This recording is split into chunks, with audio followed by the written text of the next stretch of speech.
Wow. Holy cow. This is too much, too much.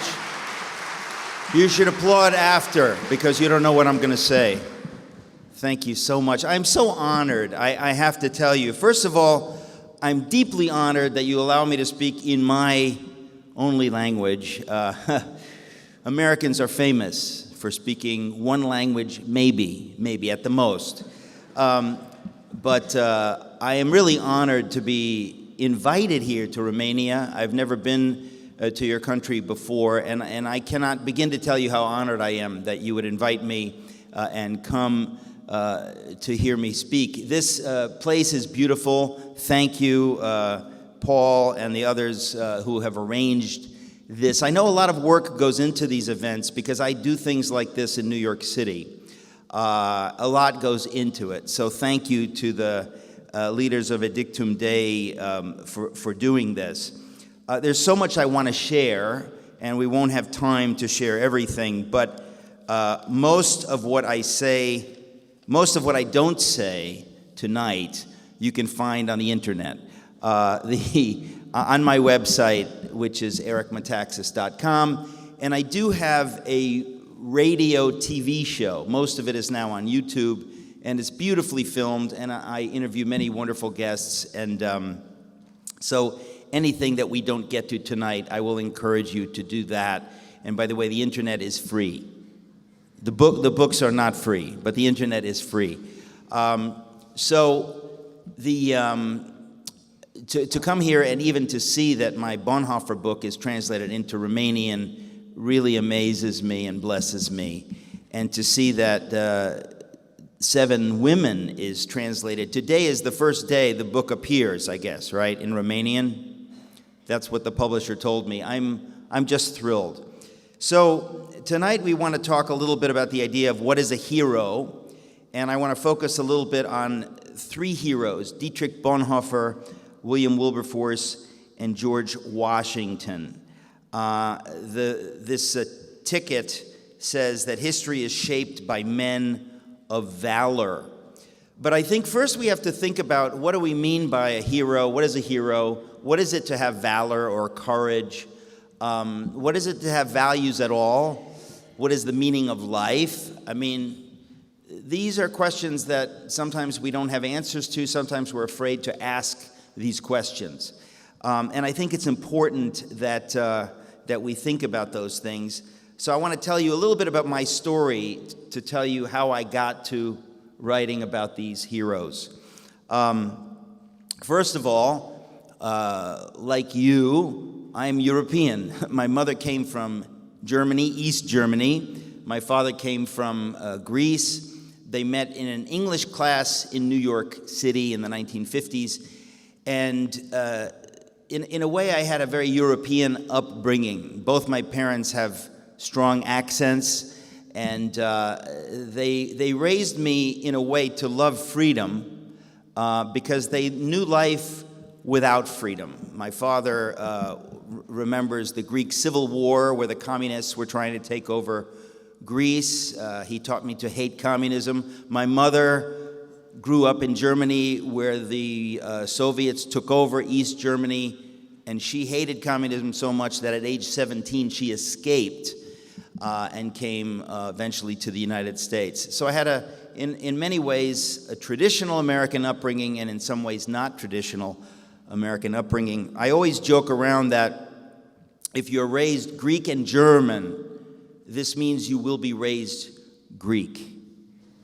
I don't know if that's a joke that makes sense in Romania, but there's something funny. The Greek ethnicity is very strong, and the Germans, they're like the Irish. In America, they just blend in, eventually, quickly. But the Greeks have a strong identity.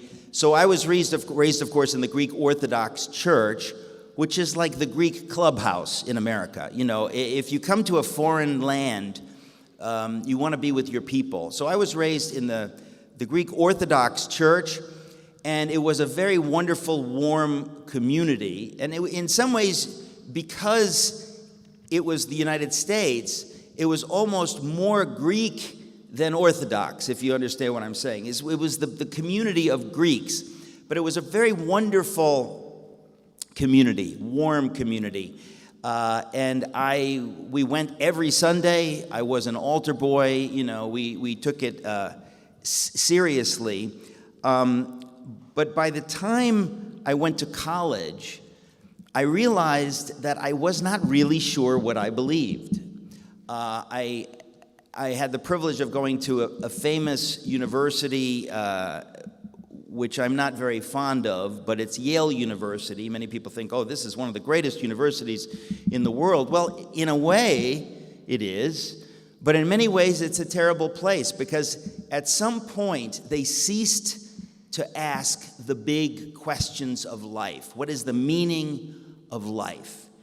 And if you think about it, this is a cultural thing that touched all of the West in the 19th century. We began to question everything, and the Judeo-Christian foundations of Europe began to be shaken. And we could talk about that for hours. But the fact of the matter is that the universities were at the forefront of undermining belief in God, belief in the Bible, and belief in the traditional values that go along with that.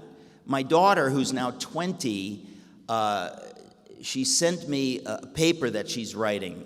She took a class. I told her not to take the class, and I'm paying, but she took it anyway. And it's a class on 20th century art. And she had to write a paper about the famous Armory Exhibit of 1913. If you study art, you know this was a big famous thing in New York. Anybody here know? I'm just curious if anybody heard of the Armory Exhibit of 1913.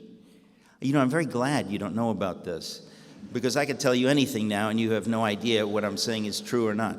But the point is that it was a big cultural moment, because at this Armory Exhibit, for the first time, you had the ideas gathered, which now we're used to in the West. The idea that life has no real meaning, beauty is a stupid idea, maybe we can paint something ugly to challenge our bourgeois ideas of beauty. Truth is subjective, it's whatever you want it to be. People who talk about truth usually use it to gain more power. It was this kind of a cynical view of art. But these are the ideas that captured the elites, certainly in America, but also in Europe very much. And in a way, faith became undermined dramatically, and all of these values became undermined. And not here to talk about art, but you understand the idea of representational art sort of went away, and you think it's a strange thing, because people like to look at beautiful painting of a beautiful flower or a beautiful woman or a beautiful landscape, and somehow somebody determined this is bourgeois, this is the past, we want to paint something more dramatic and ugly. I don't know why, but maybe just for the artist to kind of stick it in the face of the rich person who could buy the painting, something like that. But this is a strange narrative, because it's a deep narrative, and it took hold, and it filtered its way into the universities more than any other thing. And by the time I went to Yale, I was confronted with these things for the first time. I grew up in a working class environment. We didn't have money. We were just working people, happy to be alive, because my mother and father lived through the war, worked hard to raise us with decent values, take us to church every Sunday. And when I went to Yale for the first time, I encountered something completely foreign to me. I'm not sure what you call it here, but in the United States we call it maybe political correctness, cultural Marxism. These ideas of an aggressive, radical kind of feminism, or certain things that went beyond just common sense. Is everything okay? I'm too loud? I could just speak softer, You didn't need to destroy my train of thought. What was I talking about? I was talking about Hollywood, right? Just kidding. Thank you. So, in a funny way, I was confronted with these very advanced cultural ideas, and I came from a humble home, a humble background. And I thought, wow, this is interesting. This is how the elites think. My parents didn't get to go to college, and they had the opportunity in America to send their son to a great college, and I thought, okay, now I'm going to learn about life. And what I was saying earlier was that at some point, these places, much of culture, but especially these universities, ceased asking the big questions. What are the big questions? What is the meaning of life? Does life have meaning? Does your life have meaning? Where do we come from? Where are we going? Is there a God? If there is a God, can we know that there's a God? If there is a God, what is God like? These are the big questions that have always been at the foundation of education. Everything else is just details. You understand that? These are the fundamental questions of every human society.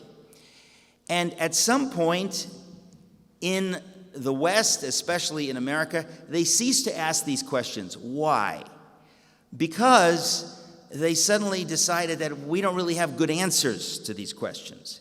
When Darwin in 1859 published The Origin of the Species, many people said, it's just as I thought. Life has no meaning. We evolved out of the primordial soup 2 billion years ago via random mutations. You understand what I'm saying? In other words, completely by accident. There's no God involved in creating human beings. We just got here by accident, and therefore, there's no intention for us to be here. There's no reason to be here. Our lives have no meaning. But this is too bleak to face, much too bleak to face. So we'll just ignore it. We just won't talk about it. But this was the undergirding idea that filtered into the academic world in the West, mostly in the United States. And if you believe those things, that there is no God, science has disproved God, or whatever it is, you begin to draw these bleak conclusions, but then you have to say, well, these conclusions are so bleak, we really don't want to talk about it. We don't want to teach the people in the classroom their lives have literally no meaning, because they'll stop paying tuition and go home. Or they'll kill themselves, which is a logical thing to do if you realize life is utterly meaningless. I do not have, we all arrived completely by accident. So when you talk about heroes, the idea of a hero implies meaning. The idea of a hero, somebody who did something great, a man or a woman, it implies there's meaning in life. And some people do the right thing and we celebrate them. So if you bring this idea of meaninglessness into the culture, one of the things that will go away is the idea of the heroic. The heroic, this didn't really get affected until the 1960s. You see it in some of the movies that begin to be made. The old-fashioned movies with a hero, these began to go away, and you began to see movies with what they called anti-heroes, right? Bonnie and Clyde with, Warren Beatty and, what's her name? I'm just going to wait. Faye Dunaway, right? You could at least say, yes, correct. It's correct. It's correct. But this is a movie that, in a funny way, glorifies bank robbers and killing and stuff and makes it attractive and funny. That began to happen in the 60s. And so a cynical idea toward heroes came in. When, in America, when you were a little boy, in past years, they would say, you can study hard and you can grow up to be just like George Washington or just like Abraham Lincoln if you study hard, The idea of heroes existed. It was part of the culture. And I would argue that it's the part of every culture. I saw the statue in front of the church outside. I can't remember the name. Rex something. What is it? No, that's not it. Yes, that's it. Okay. But you notice that the idea of representational statues of heroes and things like this, it began to go away. If you go to New York City, to Central Park, all of the representational statues of heroes are from previous times. They don't make them anymore. Now they make, I'm not sure what they make. They don't do that anymore. Something has happened. It's a strange thing. And so I think when you're talking about heroes and what it means to do something great, you have to think about these things. And as I say, I really got this idea, not from the church, obviously, but when I graduated college and went into New York City and was hanging around with people in the world of writing and the arts, these were the ideas there. That we don't praise George Washington. He was a racist, he owned slaves. We don't praise anybody because everybody is a jerk. Raise your hand if you're a jerk. No, don't do that.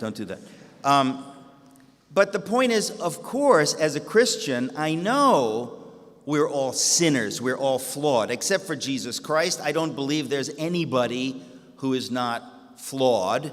But this shouldn't prevent us from celebrating certain people. You all know people. Maybe it's a mother or a father or a grandparent or somebody from history, and you admire them.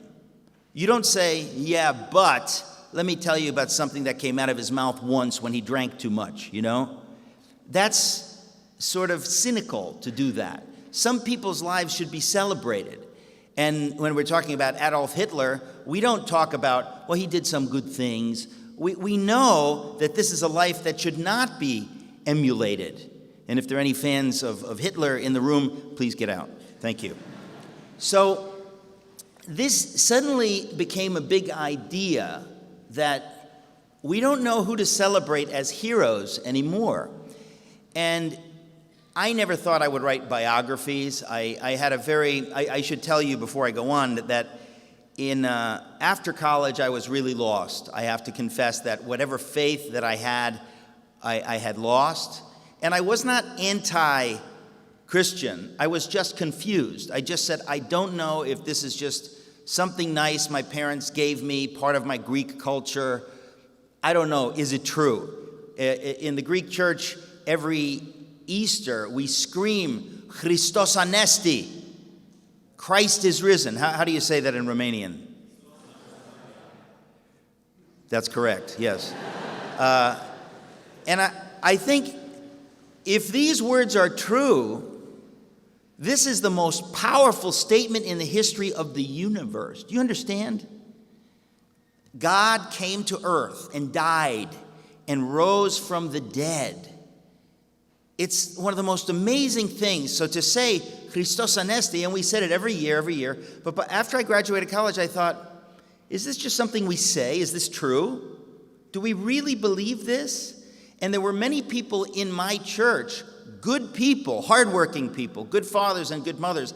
If I got them secretly and said, listen, I need to know, you're sure you believe this? I know many of them would have said, I don't know. Why? Because the media and everything in the culture says this is ridiculous. These are old-fashioned ideas. So I really was very confused after I graduated. I was trying to be a writer. And, I think that many educational systems in the United States, their idea is that we don't have answers for these questions. So what we're going to do is we're going to give you some skills, get a great job, work really hard, and distract yourself for a few decades, and it'll all be over in a few decades. Because they don't want to talk about, we evolved out of the primordial soup by accident. There was no hand guiding this process. We're just here like bugs or whatever. It's too bleak. We won't talk about it. So just get a great job and, maybe get involved in sports and stay busy, and it'll all be over soon. But I did not get a good job.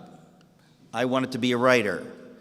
And if you want to be a writer, you should marry a banker or somebody in finance, because I was really struggling. And of course, you can imagine my parents thinking, Eric, we didn't get to go to college, okay? We were lucky to escape Europe with our lives, and now you went to Yale University, and now you're confused.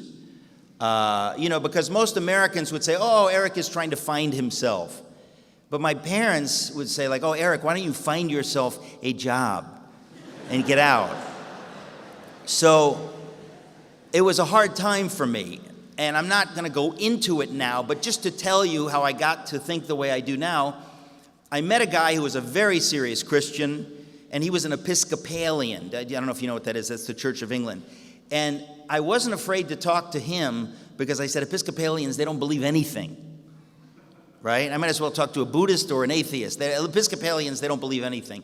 So we had these conversations, but turned out he believed in the Bible. He believed in Jesus. He was very serious about his faith. And he answered many questions that I had, which I never even thought. What about this? What about that? What about that?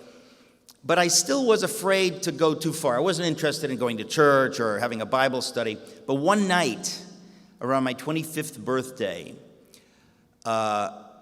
Jesus spoke to me in a dream. Now that sounds crazy, but I'm telling you, it happened. And it was so dramatic that it completely changed my life, literally overnight.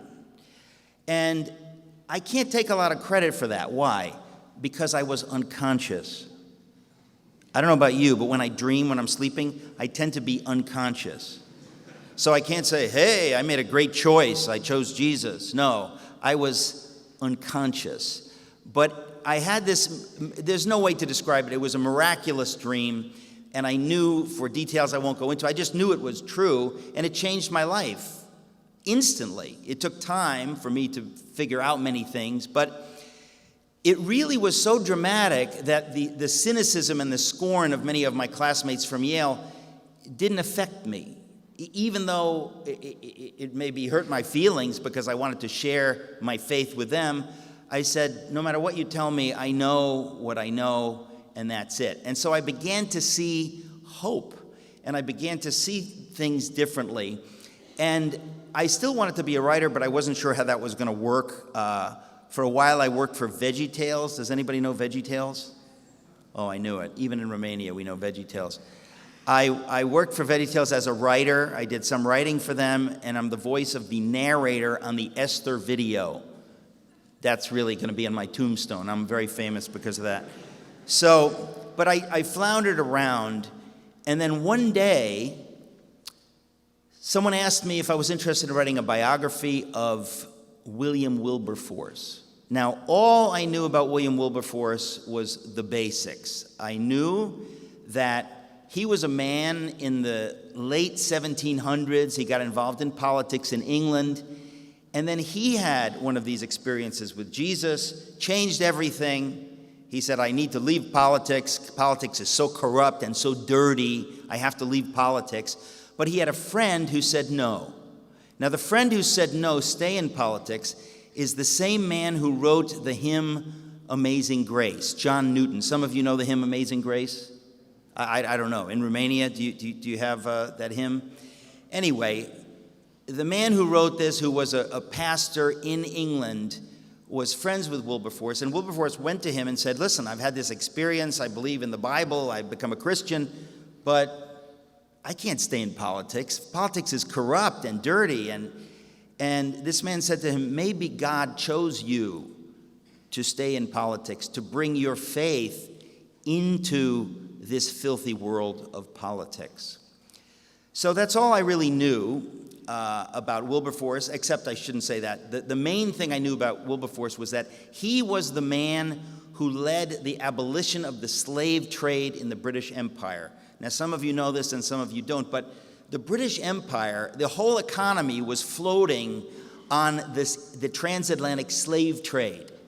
But if you lived in England, you didn't see anything, okay? In America, you saw slavery. But in England, the ships would leave the harbor, go to West Africa, pick up the human cargo, take it across to the West Indies, which were owned by the English and which had the sugar plantations. They would work these human beings to death there, and then they would take the rum and the molasses and the sugar back to England on the ships. So the average person in England never saw the horror of the slave trade. So Wilberforce becomes a Christian around 1785, and he realizes that God wants to use him in politics. This was a very radical idea, very radical idea. Many people think faith and politics shouldn't mix. Everybody thought faith and politics shouldn't mix at that time. But he thought, maybe God has prepared me to bring my faith and my values into this filthy world of English politics. And long story short, God had called him there. He battled for a long time to abolish the slave trade, not slavery. It took another number of years. But he was considered by his own people a tremendous hero. But the battle was huge, what he went through. He sacrificed everything to accomplish this. And this gets to me to the definition of what is a hero. Why do we celebrate Wilberforce? Because Wilberforce said, there is something more important than my career. Wilberforce knew he could be Prime Minister of England. He was that talented, and people believed he will be Prime Minister of England. But once he found faith seriously, because England was very anti-Christian at that time, that's another story, he decided, no, I believe, and I'm going to work hard to do what God called me to do. And then he wrote in his diary, around 1787, he wrote, God Almighty has set before me two great objects. Number one, the suppression of the slave trade. That's the most famous thing he did. And then the second thing he called the reformation of manners, the reformation of culture. Because if you think about it, if you have a worldview and God is not part of that worldview, and in England, even though they were officially Christian, the nation was officially Christian, the reality was that it was not Christian, okay? It's very easy to be officially Christian, but not to practice the Christian faith. And England was a perfect example of corruption and dead religion. You had, everybody would say, well, we're not Muslims, we're not atheists, we're not Buddhists, of course we're Christians, we're English. But Wilberforce knew that the entire culture did not reflect Christian values. The number one social evil was the slave trade. When you read, if you read that passage in my book, it's written by somebody who was there, who saw the slaves being transported on the ships. It's horrifying, absolutely so horrifying that you get furious that human beings treated other human beings like this. Never mind slavery, which is evil, but the slave trade, the way they treated these human beings, so evil. So Wilberforce says, listen, I'm going to take my Christian values into the public square. Because, by the way, they're not Christian values. This is true. Slavery is an abomination. It's not just some religious people say slavery is an abomination. It is an abomination. It is evil to treat other human beings this way. The Bible makes it crystal clear, and we have an entire nation of Christians. They should try to do this right. And so he had to convince the British people, what does it mean to be Christian? You call yourselves Christians, we have a slave trade. And now he began to educate them about the evils of the slave trade, which most of them did not know about. You have to understand, as I said, they didn't see this. So he had to educate them and to teach them and to say, listen, you can say I'm ignorant, but now I'm going to teach you. And now you can no longer plead ignorance. Now you know what we are doing. In the name of our government, in the name of our God, this Christian nation is doing something to other human beings. And according to the Bible, there's no classes of human beings, okay? We don't have a caste system like in India. We don't believe these things. This is what the Bible teaches. And so he and a number of other Christians got very involved and said, we're going to work to end this. And they worked for 20 years. This did not happen overnight. It was a huge battle. And if you don't know that God calls you to the battle, at some point you may give up because some battles are tough. God calls us to fight for his purposes in history. And everyone is different. So everyone has different talents. Not everybody's supposed to become a politician. Not everybody's supposed to fight the slave trade. Everybody is different. But the point is that our lives are supposed to be a reflection of how God created us. And just because you go to church, it doesn't mean anything. Are you taking what it says in your faith into the rest of the world on Monday, Tuesday, Wednesday, Thursday, Friday, Saturday? Are you living your faith? Do you even know your faith? Wilberforce knew that most of the people in England did not know anything about Christianity. They just said, we're Christians because the Queen and the King are Christians and we're a Christian nation. And he said, if we're a Christian nation, we must abolish the slave trade.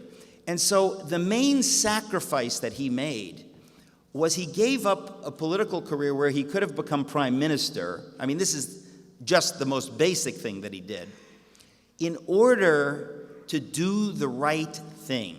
Now, why would you do the right thing when there's no real reason, you don't get anything out of it? This is called self-sacrifice. This is the New Testament, the Greek New Testament word is agape love. The love of God is agape love. We are called to give of ourselves for others. And why do we do it? We do it because Christians say, well, God gave of himself for me when he died on the cross. He gave everything because he loved me. And if that's true and I believe it, then I have no problem giving what I have for others, because God continues to give me his love and his grace, and he gives it to me so that I can give it away. I'm not supposed to hoard God's grace, right? So if you really believe what the Bible says, then you're obliged in a way to live out your faith. Not just to say, I'm a Christian because I'm not a Turk or I'm not an atheist.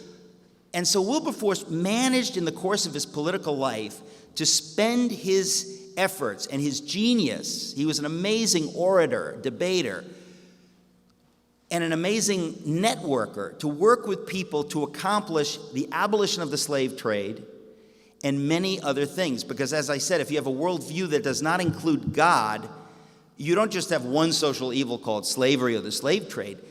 You can go down the list. They had every kind of evil imaginable. There was epidemic alcoholism, epidemic everybody. The poor were drunk on gin, the rich were drunk on claret, they were drunk on the floor of Parliament, these parliamentarian leaders. It was a debauched culture. The leading figure in the land, who was the Prince of Wales, who would become King George IV, was famous for having slept with 7,000 women. And I know most of you are thinking, after 2,000, what's the point, right? That's a joke. Here's my point. It's not just that he behaved like this. He was famous for behaving like this. The whole culture looked up to him. So you say, what's the value of a hero? When your leader behaves like that, what's the message that is sent to everybody in the culture? What is the message about the value of women when the future king behaves like this and is known to behave like this? He's known to be a huge gambler. He had gigantic debts gambling. This was the kind of man who was going to be the King of England. What message does that send? Why do we need heroes? We need heroes, for one thing, because it sends messages to people. When people behave a certain way, you know this is true. So the social evils, everywhere you looked, there was a social evil. And let me just cut to the chase to say that the idea that I should do good, okay? In other words, the Christian view is that if I have a lot of money, I should think, how can I use my money to help somebody? If I have a lot of intelligence, if I have a lot of talent, I have a lot of time, as a Christian, I'm obliged to think, how can I use this somehow to help others, right? It's the most basic thing. Before Wilberforce, this is very hard for us to understand. Before Wilberforce, this idea was foreign to Europe. Now, there were small Christian communities here and there, some monasteries and things, but I'm saying basically, if you had a lot of money, you didn't say, hey, I'm going to buy 3 boats and 5 houses, but with the extra, I should do something for the poor. This idea was foreign. These are fundamental Christian ideas that were foreign. Wilberforce worked to bring these biblical ideas into the culture. So not just the idea that slavery is evil, but the idea that child labor is evil. There were 6-year-old orphans working 12 hours a day in dangerous conditions. There was every manner of social horror rampant in England at this time. To give you an example of how broken things were, I mentioned King George IV, how wicked he was, how immoral he was. To give you an idea, 25% of all single women in London at this time were prostitutes. The average age was 16. What does this tell you about a culture? Is this a Christian culture? How does this culture value women? How does this culture value men? How does this culture think? And I'm just touching the tip of the iceberg. This was so broken. So Wilberforce becomes a Christian, and he feels called to bring his values into politics. And many politicians told him, keep your religion out of public life. Don't mess things up for us. And he felt that he had no choice. He had to do this. And because of this, England was dramatically changed. So dramatic that if I didn't write the book, I wouldn't really believe it. I did the research. When he entered politics, there were no serious Christians in politics, like none. But after a few decades, he changed the climate, and many Christians were involved in politics. And you get what's known as the Victorian era, where you have all kinds of groups of people. How can we do good? How can we help women who lost their husbands? How can we help children who lost their parents? How can we do all kinds of things? It became the thing to do. The culture became a Christian culture. The country was no more officially Christian than it was when Wilberforce was born. But now it was behaving in a way that encouraged people to do good. Wilberforce actually said that I want to make goodness fashionable. Imagine goodness to be bad was fashionable, okay? When I tell you about King George IV, you think this was fashionable. Wow, what a guy, what a man. That was fashionable. Wilberforce says, I want to make goodness fashionable so that a father who loves his wife and spends time with his children, that's the model. And Wilberforce did that every Sunday. He spent his time at home wrestling on the lawn with his kids and playing with his kids. This was not done. He was able to change the culture because he had stature and power in that culture.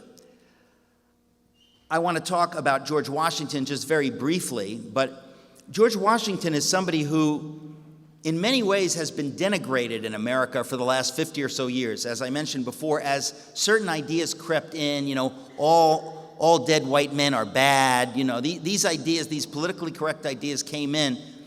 And suddenly Washington, nobody really talked so much about Washington except to mention, he had slaves. Well, I don't think it's a big surprise that anybody who lived in Virginia and who was wealthy and had huge plantations had slaves. There was not one that didn't have slaves. So even though we know it's wrong, it's a little strange to look back 250 years and say, wow, what a wicked man, This is where we are culturally. Instead of celebrating what is good and saying, yes, what is bad was bad, there's no doubt about it. But Washington came to my attention when I wrote my book, 7 Men, which I noticed is not translated into Romanian. Is there any reason for that? But I said, let me look into George Washington, and I learned something about him that is so powerful that I was ashamed that I didn't know it. As an American, I was ashamed. And here's what it is.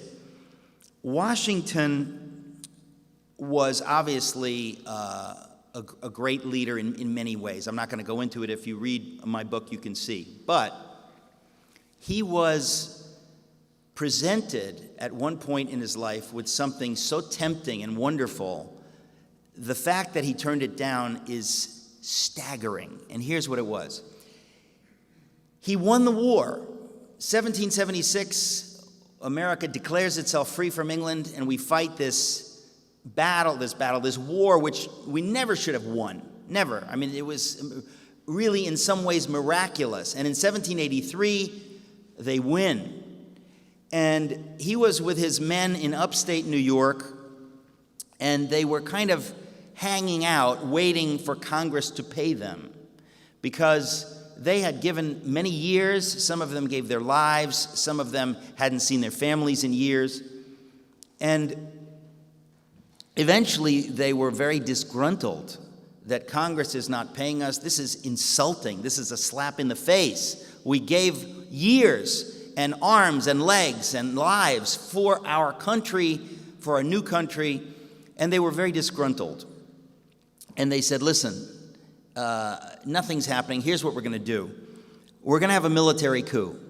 We will make George Washington, our general, the first king of America. He will be a benevolent king. He will not be a tyrant like King George III. He believes in these ideas of liberty and that. But we will make him a king, and Congress can jump in a lake. Congress, we don't need Congress. We're going to have a military coup. And they approached him with this idea. And in effect, they are approaching him with something which in many ways is legitimate. In most of the world, this is very legitimate. He won the war. He sacrificed everything. He was a profoundly good man, a man of virtue. And if he had been the king, it would have been wonderful. But when he heard this, he was shocked and angry. And he said, what have we been fighting for these 7 years? We've been fighting for liberty. We've been fighting for self-government. Self-government and liberty in that manner had never existed in the history of the world. Today, we all have a little bit of it in the West, right? There was no such thing in the world, the idea that people will govern themselves, unheard of. And this noble idea was what he had fought for.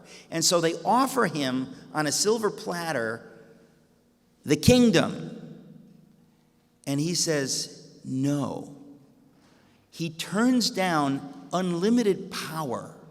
Now, what man or woman who is given unlimited power and in a way that could be argued is totally legitimate? You have won this war, General Washington. You have sacrificed. Without you, we never could have done it. He almost held the 13 colonies together literally. There was something about him that he created America by the force of his personality and made all of these disparate groups fight together. And he was offended that they approached him. He said, we fought for liberty. And I would rather die, or I would rather never be paid than betray this noble idea of self-government and liberty. And most Americans don't know this story. Most Americans do not know the amazing sacrifice this man did. Anybody who would have said, I'll take the deal, I'll be king, I'll be a good king, nobody would blame them. Everybody would say, well, under the circumstances, it was perfectly logical. He said no. And so in my book, 7 Men, I write about this, and I also write about the fact that after 2 terms as president, they're begging him to stay for the second term, and then they beg him to stay for the 3rd term, and he says no. Why? Because he believed in this noble idea of self-government, not to have career politicians who behave like kings and princes, but I'm going to go back to my farm and somebody else will be president. The self-sacrifice in that is almost unbelievable. And King George III, the King of England, said, if this is true, what I heard about Washington, he's the greatest man on the planet, if this is true. Well, it was true. And in America today, because we don't celebrate heroes, because we're uncomfortable with the idea of heroes, especially if they're white, whatever it is, we don't celebrate that. And this to me is a crime. It's shameful. That's the word. It's shameful when somebody makes a huge sacrifice, because everybody in America is benefiting from his sacrifice. We can't pretend that we're not benefiting. Everything we have is because of the decisions he made and the things that he did. The third character I want to mention is Dietrich Bonhoeffer, and again, some of you will know about him, but because I said my mother grew up in Germany, my grandfather was in the war. He didn't want to fight in the war. It's an amazing, strange story because, most people assume Germans were Nazis, but there were many, many, many Germans who were not happy with Hitler, but they didn't exactly have a choice. And he managed to stay out of the war till 1943, and then he had to go, and he was killed a year later. So I dedicate my Bonhoeffer book to him. He was 31 years old. But I've heard about this terrible time from my mother and my grandmother growing up. And the summer that I had my dream experience with Jesus, where I became serious about my Christian faith after losing it in college, this friend of mine gives me a copy of a book by Dietrich Bonhoeffer. And he says, "Have you ever heard of Bonhoeffer?" And I said, "No, who's Bonhoeffer?" And he says, "Oh, Bonhoeffer is a man who, because of his Christian faith, stood up for the Jews in Germany and spoke out against Hitler." And I said, "You've got to be kidding. I've never heard this story." You don't hear stories like that at Yale University. You don't hear stories like that mostly in America. This kind of amazing hero who did this great thing because of his Christian faith.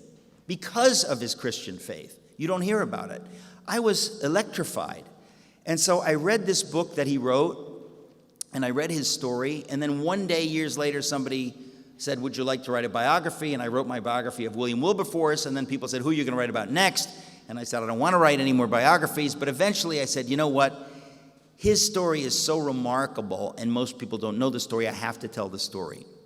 So I wrote the story of Bonhoeffer, and his story, to be very brief about that, is that he was a pastor who came from a wealthy, well-to-do family. His father was a very famous doctor in Germany. He came from one of those families that when you read about the family, you're jealous. No matter what family you came from, you say, "This is an amazing family. They are just people of virtue and honor and talented, brilliant." They were all incredibly brilliant.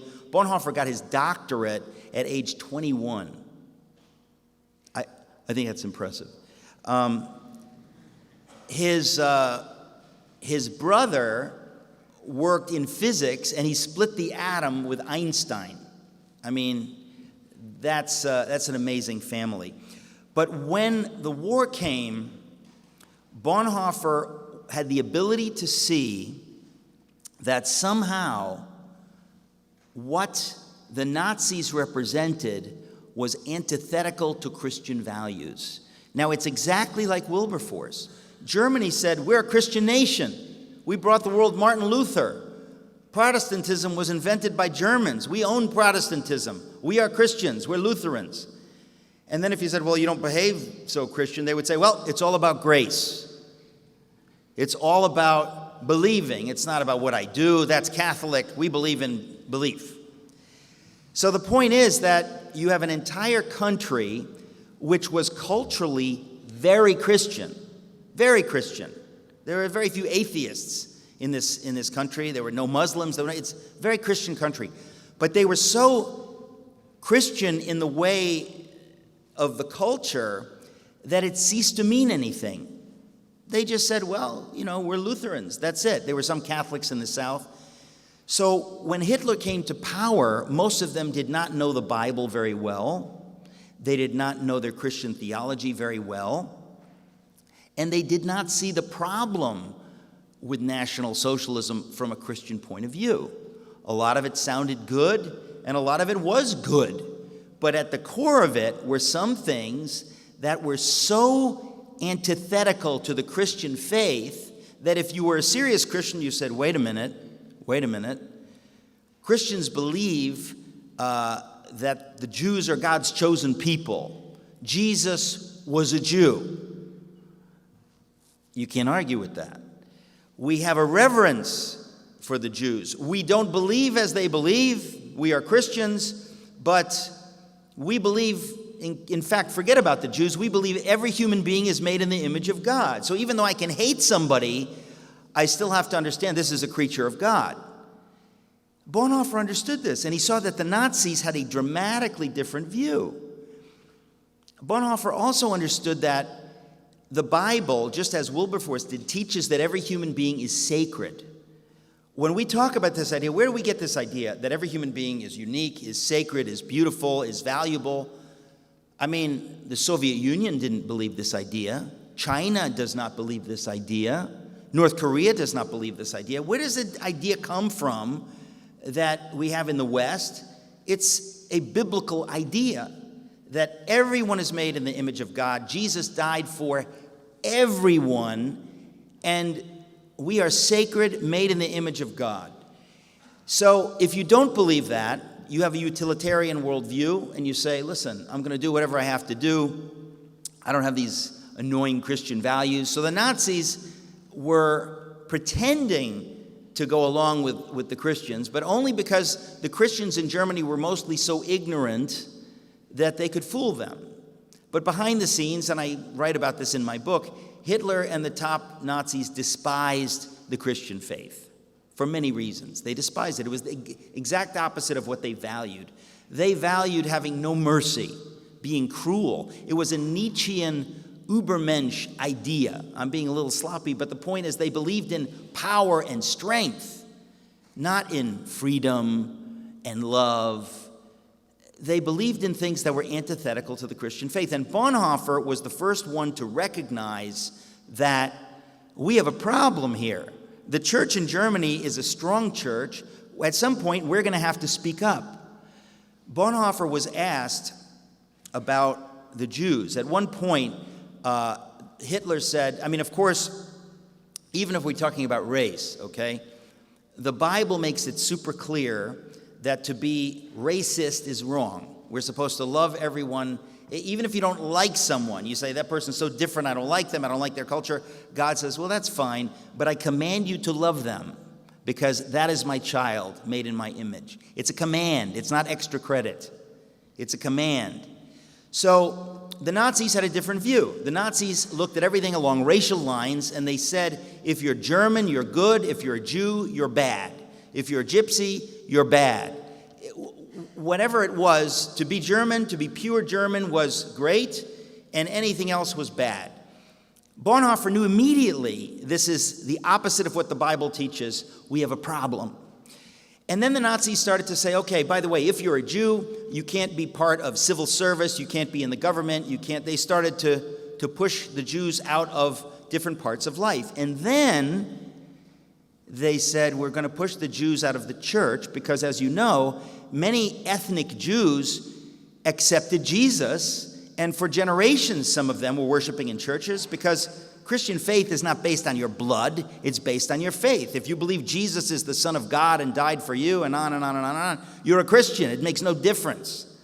As I think I said, Jesus was part Christian. Jesus was part Jewish. I mean, you get a little confused, right? If you think about it, all of the apostles were Jews. So the idea that you're a Christian or Jewish is nonsense. And so you have all these Jews in Germany who have converted to Christianity. They're good Germans. They fought in the First War. And now the Nazis say, you cannot be part of the church. If you believe and you want to be a pastor, no. You can have a separate church. You can't be part of the German church. This was the sticking point for Bonhoeffer. Bonhoeffer said, listen, in the church, there is no Jew, there's no Greek, there's no German. We are all one in Jesus. And he had to explain to the church leaders about this. They should have known, but they didn't really understand. He had to explain this is very simple from the Bible. And at first, they were very slow to accept what he was saying. And he got frustrated because he knew that if the church does not stand against the Nazis will take over, and their values, which are not only not Christian, but they're anti-Christian, they will wipe out Christianity, not just Jews. They will wipe out any serious Christian also, just as they do in North Korea, just as they try to do in China, just as they do in many Muslim countries. You have no freedom to follow Jesus. You will be killed or ostracized. Bonhoeffer knew this is coming to Germany, and the church has to wake up before it's too late. Well, the long story short is the church did not wake up before it was too late. By the time they saw what Bonhoeffer said was true, it was too late. The Nazis had stripped the church of power, and they were able to send the serious Christians to concentration camps. The most serious Christians were sent either to concentration camps or, when the war came, to the front lines to die. Bonhoeffer's story is a little complicated, but the point is that he knew what he was doing was dangerous. In fact, he came to America in 1939 because his friend said, "You better get out of here. The war is coming and your life will be over." And he went to America, and 26 days later, he gets on a boat in New York and he sails back to Germany. He says, "I have to stand with my people during this time." And he gets involved in German military intelligence, which is another long story. But the bottom line is, sometimes God does his best work outside the church. That's not a good thing, okay? God should do his best work in the church. But if the church fails, God will work outside the church. So Bonhoeffer joins German military intelligence because he becomes convinced that as a Christian, he must do what he can to stop Hitler. And he gets involved in the plot to kill Hitler. And many pious Christians would say, how can you do that? And he's thinking, well, David killed Goliath. We have many stories of violence in Scripture. We don't applaud, we don't say this is a good thing, but to defend the innocent as a Christian, you think I'm going to sit down and just pray? I'm not going to do something when women and children are being butchered? You think I will do nothing as a Christian? And he says, and even if you think I'm wrong, I have to do what I believe God called me to do. And he did get involved in that, and eventually he was captured and the Nazis killed him just 3 weeks before the end of the war. But his story is such a beautiful story. It's such a heroic story that many people have come up to me and said that it changed their life, because the life is so beautiful that it changes your life. And this is my conclusion, is that the life of a hero is self-sacrificing. When you know who God is, and you take it seriously, you say, God put me on this earth for a reason. My life is not without reason, without meaning. And I just have to have a relationship with him so that I can know what he wants to do with me. Now, it doesn't mean I'm going to hear a word or that I'm going to have a dream like I had a dream. The point is that God communicates in all kinds of ways, but he wants to communicate with you, and he wants you to know what he has for you to do, not just today, but with your life. And there's no other reason for us to be here. He created us for this relationship with himself. And when you know what that is, you are willing to be self-sacrificial, knowing that you can never do more than God will do for you. No matter what you give up, even if you give up your life, God gives it back to you 1,000 times. And Bonhoeffer knew this when he went to the gallows to be hanged. He knew that he's entering the presence of God. He didn't say, I hope I'm right. He knew God was real. And that's what it is to be a Christian, to have that kind of faith, that you do the right thing because you know God is real, and you know it's why he put you on this planet. And so Bonhoeffer lived that life. Wilberforce lived that life. Washington and so many others I've written about lived these kinds of lives. And not only were they self-sacrificial, which again is the definition of love in the New Testament, agape love, to do something, to put yourself second and to put God and somebody else first. This is self-sacrifice, this is love, this is heroism. But the second part is that when you live a life like that, you inevitably influence other people. You will influence other people. And now think of the responsibility that in your life, whether you like it or not, you are influencing people around you.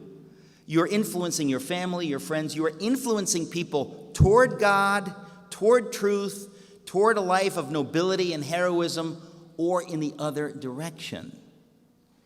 There's no way to escape this. You can't just say, well, I'm just living my life. You are created to have a relationship with the God of the universe who loves you. And he wants to guide you because he knows you better than you know yourself. He knows the talents he's given you and what you've been through, what you've suffered. And he wants to guide you.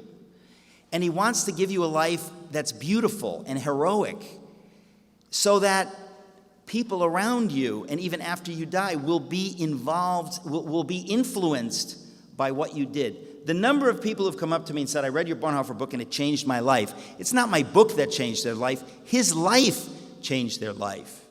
So the challenge to us is, what life does God want us to live? We're not going to be famous heroes, all of us, like the men that I have mentioned or the women that I write about in my book. But that's not the point. In God's eyes, we're all equal.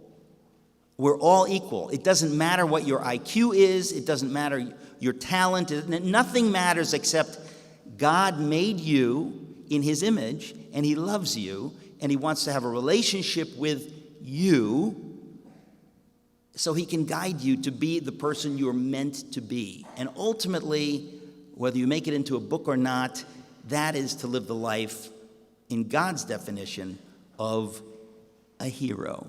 Thank you very much.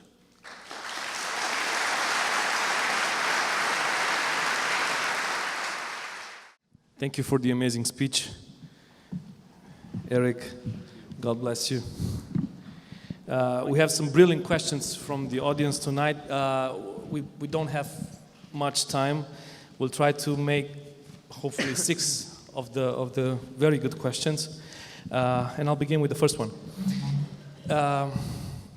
If you would have a boy, what are the 3 attributes that you would like him to have in order to become a man of valor? Who thought up that question? That's a good question. It's so good it's annoying, because now I have to really think.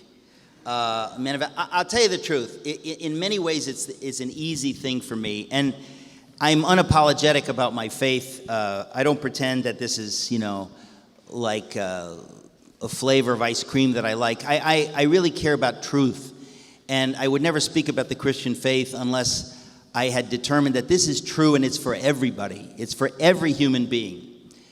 And I think the most important thing that I would want to give a child, I have a daughter now who's 20, the most important thing is a serious faith in Jesus, because this is the only thing that can carry you through life. Life will have difficulties. I've had tremendous difficulties. Everybody has difficulties at some point.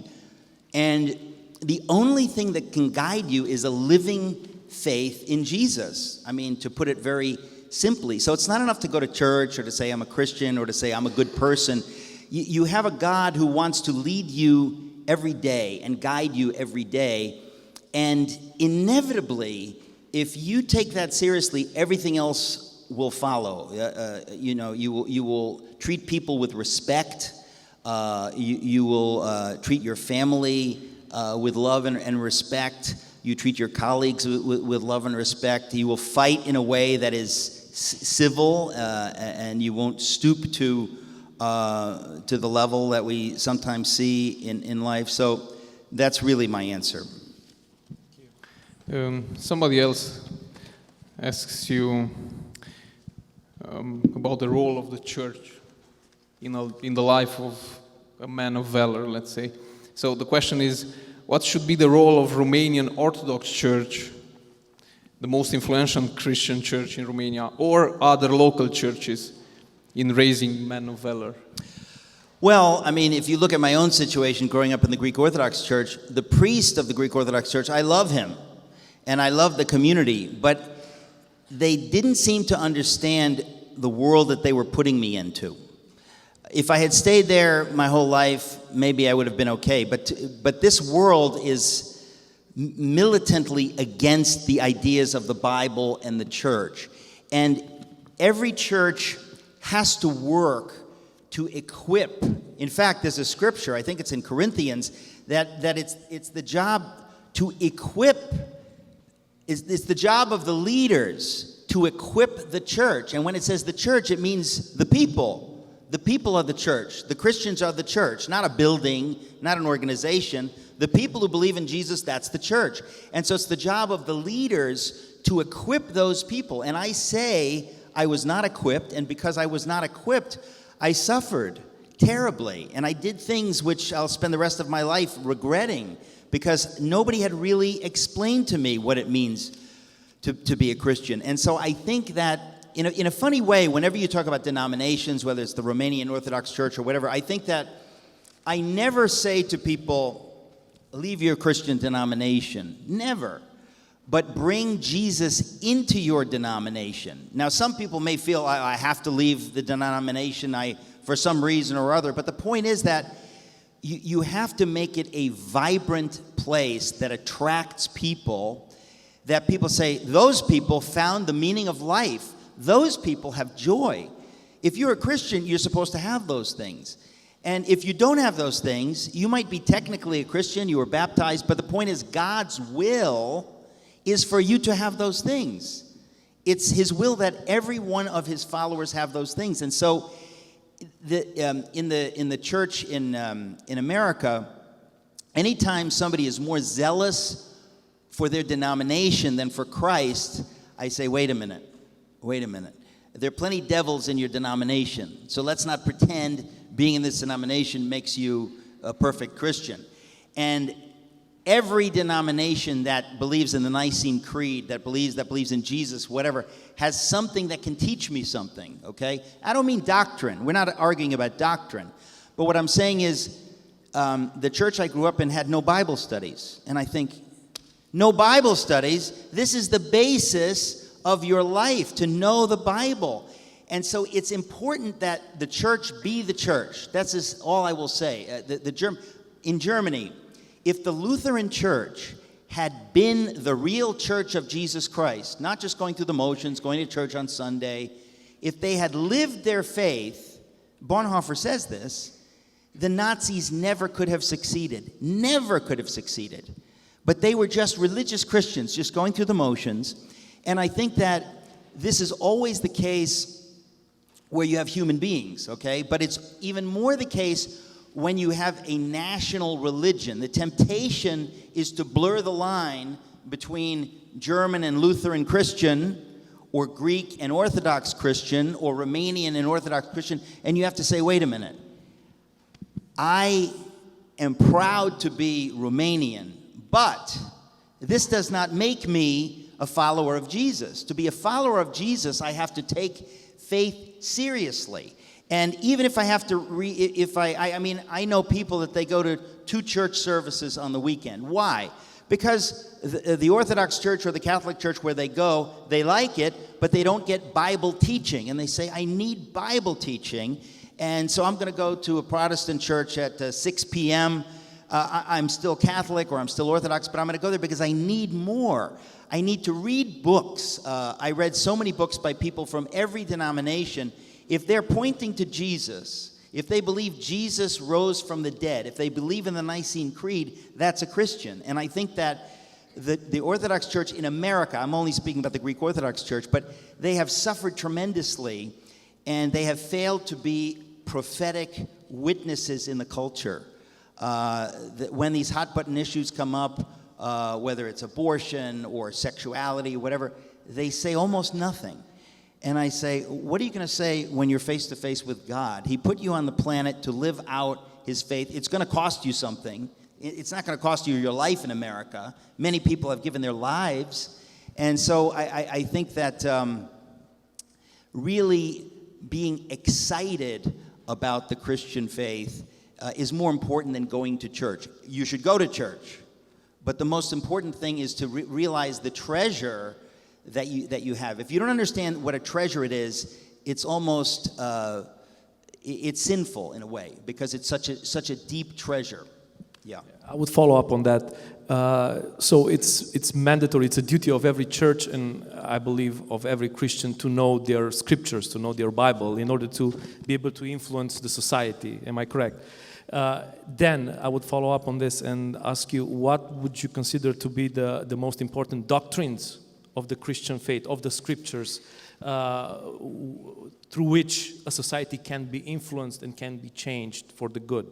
The main doctrines. What would you see the main doctrines? Well, that's a very tough question.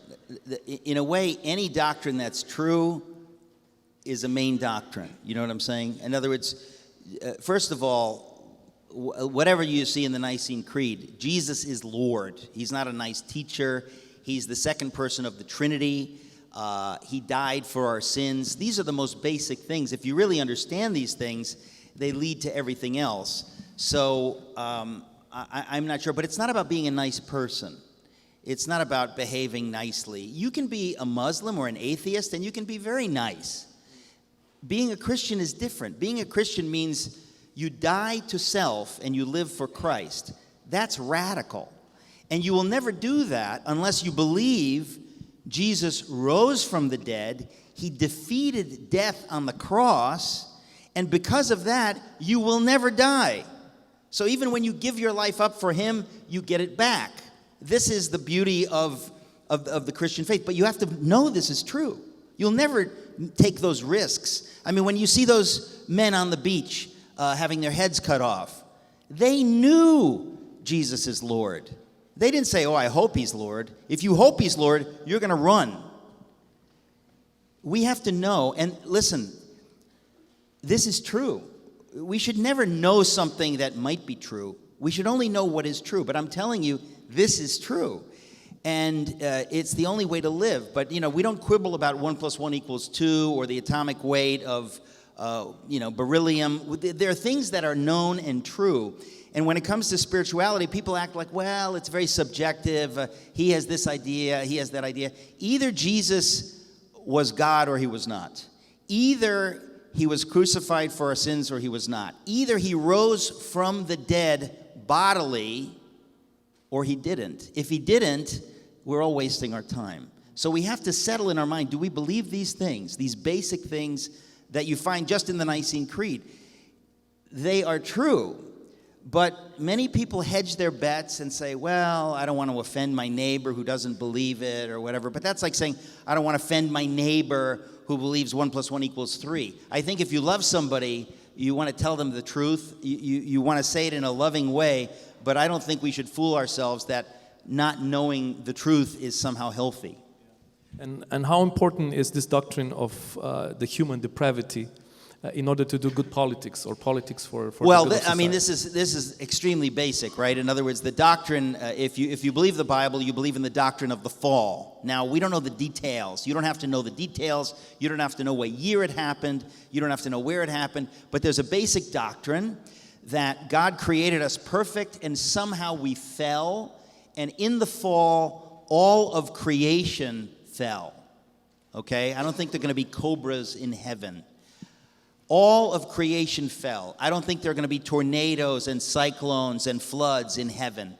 All of creation fell. And so human beings, we are the crown of creation, we fell. And so we are naturally sinners. Naturally sinners. You're not a sinner when you sin. You're a sinner. And sinners sin.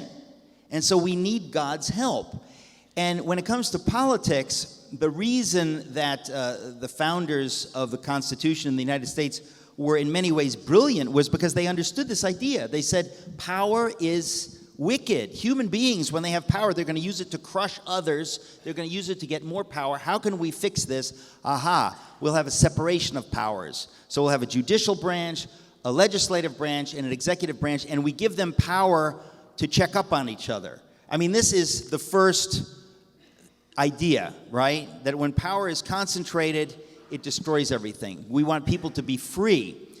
The problem with self-government, though, is that in order to govern ourselves, I mean, if all the people are going to govern themselves in a free culture, then the people have to have virtue. In other words, we know that we are naturally wicked. We're naturally sinful. We're naturally selfish. We naturally want to take care of our own, okay? And this leads to tribalism and all kinds of terrible things. So if you say we want to be free, we want to have a prosperous society, how can we do that? Well, first, we'll have separation of powers, because we know that when we have power concentrated in one place, the person will abuse the power. This is what people do. But then the idea of real freedom on I say the American model, I'm not saying it because I'm American, but I'm saying that this is where this idea came about, that people will govern themselves. We will have liberty. No one in the history of the world ever had liberty. I'm Greek, and so I say, oh, we invented democracy, right? Well, we never invented anything like the American model in 1776 and 1787 of liberty where the people are going to govern themselves. So the question is, why did the founders believe that anybody could govern themselves? Why? And this is the key. This is the most important thing. The founders who created the Constitution, they said, we're going to create a government where the people will be free, meaning they will govern themselves. But in order for freedom to exist, and in order for them to govern themselves, they must have virtue. Think about this. In other words, this won't work unless the people have virtue. Every one of the founders, Ben Franklin, Jefferson, Adams, every one of them understood this idea. This idea has not been taught in American schools for 50 or 60 years. Every one of the founders said to have liberty, the people have to have virtue. They said without a virtuous population, and this doesn't mean everybody, but a good amount of people have to be virtuous citizens. So they said, my friend Os Guinness calls it the golden triangle of freedom. He said that freedom or self-government requires virtue. Virtue requires faith, because why will you be virtuous? If nobody's pointing a gun at you telling you what to do, you say, well, I'm not virtuous because somebody's pointing a gun at me. I'm virtuous because I answer to a higher authority. I answer to God. God tells me not to steal. God tells me to pay my taxes, to be fair, to be faithful to my wife. I do this because I answer to a higher authority. My virtue affects the culture in which I live, but I don't do it because the culture is holding me accountable. I do it because I answer to God. And so the founders, even the ones who weren't serious Christians, observed that the more religion that exists, Christian religion, of course, the more virtue exists and the more ability to govern themselves exists. So all of the founders knew that without virtue and strong faith in the culture, American-style self-government, which should be for the whole world, not just for America, it cannot work. But here's the final piece. They said freedom requires virtue, virtue requires faith. But faith, in turn, requires freedom. In other words, faith cannot be forced. You can't say to everybody, okay, everybody in Romania, you're Romanian Orthodox. Done. Everybody in Germany, you're Lutheran. Done. Everybody in America, you're this or you're that. It has to be free, meaning the people have to have the freedom to live out their faith without government coercion. I mean, the government can maybe encourage faith, but it has to be free, so that if I say I want to be an atheist, I have the freedom in my culture to be an atheist. If I live in a country where everybody's an atheist, I have the freedom to be a Christian. Freedom and virtue and faith are linked together. And this, to me, is the genius of the American founders, is they made religious liberty free. They didn't say everybody in Massachusetts has to be a Catholic or an Orthodox or a Protestant or this kind of Protestant. They said, we are going to make religion free. So we have religious liberty in America, and it's only in the last 30 years that this has been threatened. But these things work together brilliantly, and it's a joy to be talking to Romanians about this, because I honestly believe that these ideas are a gift from God for everybody, not for America, for everybody. And everyone can be free. In America, we have ceased to be as free as we were because we've forgotten these ideas and we're not teaching these ideas. But this is the magic formula for self-government. And you have to encourage faith, but you cannot force faith. And so there's something really magical about it. And I just wanted to be very clear on that point, because there's no other way to have real self-government and to have a government system without corruption.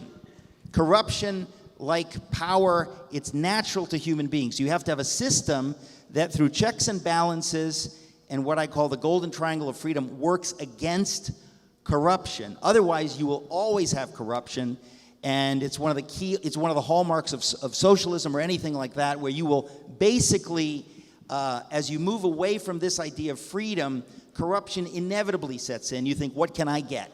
Not what can I do to help my neighbor, but what can I get from the system? Anyway, I've said too much on that. So somebody from the audience asks us something like, if you were to identify a social evil as great or comparable with the slave trade. You spoke about Wilberforce. For the 21st century, what it would be, and what do you think the solution can be? Maybe from the church perspective, let's say, or maybe from the state perspective. Well, the easy answer for me would be the killing of the unborn. I think that if this is a human being, we don't have the right to take the life. Even Bonhoeffer, he had great compassion for women who were forced into this situation. And if you're a Christian, you have compassion and love and forgiveness.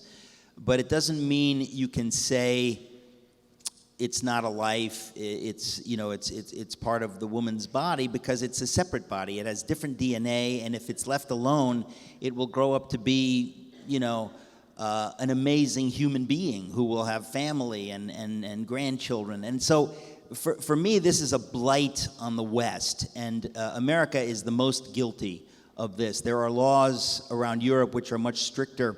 But if I had to point to something, and the reason I say it is because there's nothing more sacred than human life. I mean, we can talk about what kind of life, whatever, but just to be allowed to live. And if you think that we're created in the image of God, it means that the most unwanted human being is loved by God, and He died for this most unwanted human being. And so, if I had to pick one, I would say that. But on a more global scale, I'm worried about the renaissance of interest in socialism, which ultimately is it's become a kind of religion. Anybody who lived under communism or socialism understands that it's not so great. But if you are young and naive, you have this idea that somehow we'll get it right. And I think that if you want people to flourish, and if you care about the poor, you have to understand that there is no other system except freedom. Free market, free elections, people governing themselves. Now again, if you don't have virtue in the mix, capitalism goes bad also, right? If you don't have virtue in the mix, voting means nothing. We can vote for Hitler. But if you have virtuous people, freedom, which is antithetical to cultural Marxism or socialism, is something so beautiful that we really are obliged to educate ourselves about it, because so many lives depend on it. So I wanted to say that. Okay, thank you. Another question from the audience. Which of these three heroes impress you the most, and why? It's very hard to say, actually. I think Bonhoeffer always rises to the top because he was killed at age 39. And so there's a particular tragedy to this beautiful, noble young man being killed so early. He was engaged to be married. So it's particularly painful. But at the same time, there's something so beautiful about his story that it has inspired many people. This book now has sold, I think, 1.5 million copies in 9 years, and I've never had anything like that. I think this is a story that somehow speaks to everybody, and it makes you want to be a better person. I mean, all the stories of heroes do that, as I said, but we're making a movie of it now. We've raised millions of dollars, and we're proceeding, but because I think that it touches so many things. It touches the issue of fascism, the issue of the state versus the church, and why the state and the church have to be careful not to be allied. I didn't mention this, but one of the reasons the Nazis were able to take over is because they didn't have separation of church and state in Germany. Now, many times, that's fine. But what happens when the state is not really Christian, and they start pushing the church in certain directions, and the church becomes corrupt because you have people in the church wanting power for themselves. So the story of Bonhoeffer also touches on this idea that suddenly the head of state is Adolf Hitler, and he pretends to get along with the church, but I see this in America in a very different way. But when the state gets involved in things that it shouldn't, it can be very destructive to the church. And when the church suffers, the poor suffer, and the weakest suffer. So so in a way, probably Bonhoeffer, but it's like asking which is my favorite child. I can't really do that. Thank you. So our last question for this evening is going to be also about manhood. You spoke about heroes and men tonight. So the question is, what are the immediate effects on the family when a man is not fulfilling his role, let's say? What are the effects in the United States or? Well, it's funny we didn't talk about this yet, because one of the hallmarks of what I see as cultural Marxism or political correctness is this insanity about sexuality. That's from the beginning of time. Everyone has known that there are men and there are women. Everyone has known that men and women get together and they have children and they make a family. Why are these things being so dramatically changed? Why are men being described as toxic? Why are these things happening? And I really think that if you think about it, if God says that he made us male and female in his image, every time you put down a man, you are hurting women. Every time you put down women, you're hurting men. God's idea is that it's not a zero-sum game. One wins and the other loses. Either we are all made in his image and we're supposed to love and respect each other, or everybody loses. And so when I see men being denigrated somehow, I say, well, it's one thing if you want to denigrate false manhood, okay? If somebody's macho and violent, I say, this is not God's idea of manhood. This is sinful manhood. You can have sinful manhood and you can have sinful womanhood. God has ideas about the sexes. But to denigrate a whole sex, because usually it comes from a wound, right? I mean, feminism arose in a way because men had not been behaving like men of God, okay? And so there's a backlash. You could say that we had the civil rights movement in America and this anger about racism because white people had not been behaving like followers of Jesus. But when you react to a wound with causing another wound, the only one who wins is the devil, and God is grieved. And I really think that one of the principal attacks on culture now is this attack on manhood. And it's one of the reasons I write about heroes, because boys especially are lacking for heroes. What does it mean to be a man? What does it look like to be a man? What are my options? If I watch the culture, I mean, what are my options to be a man? I have, let's see, I have Spider-Man, Caitlyn Jenner. Who are my heroes? You know, we used to have noble heroes, and I think, especially for young men, we need to show them this is a great life, and this is one of the most important things. And so when anybody denigrates women in general or denigrates men in general, this grieves God's heart. And this is a big piece of our cultural puzzle right now. And obviously in the transgender situation, men are becoming feminized. It's absolutely bizarre. And I'm not one of these people that's going to say, oh, well, you know, in the last 5 years we learned something new.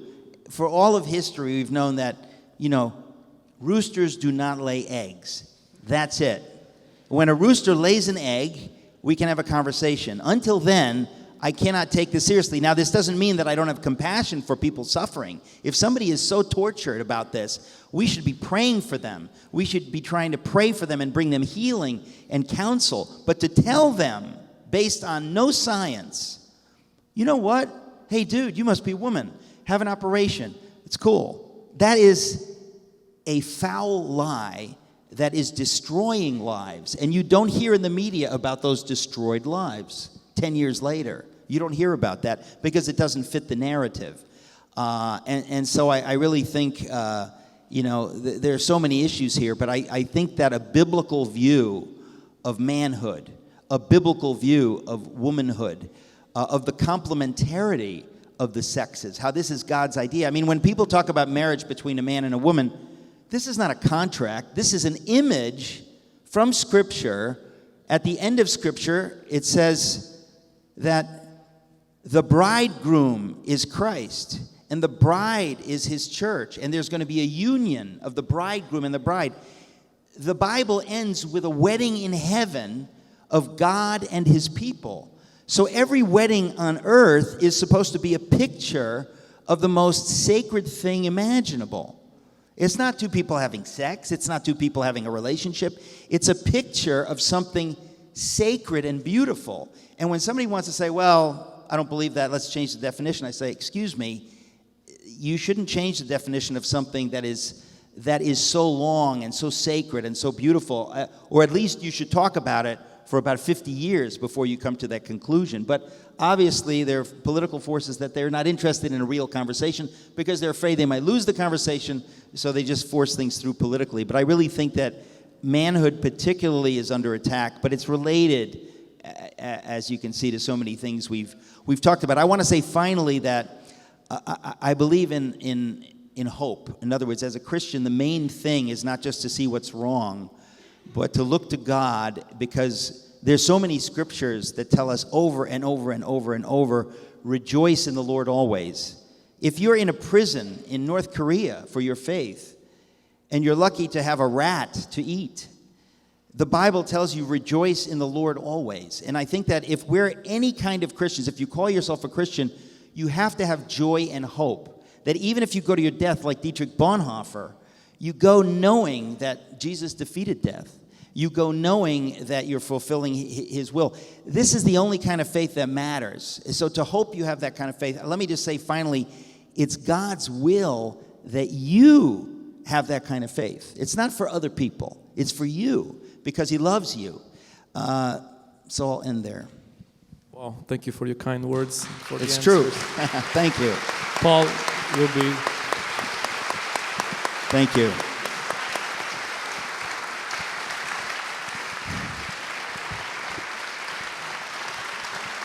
Thank you so much.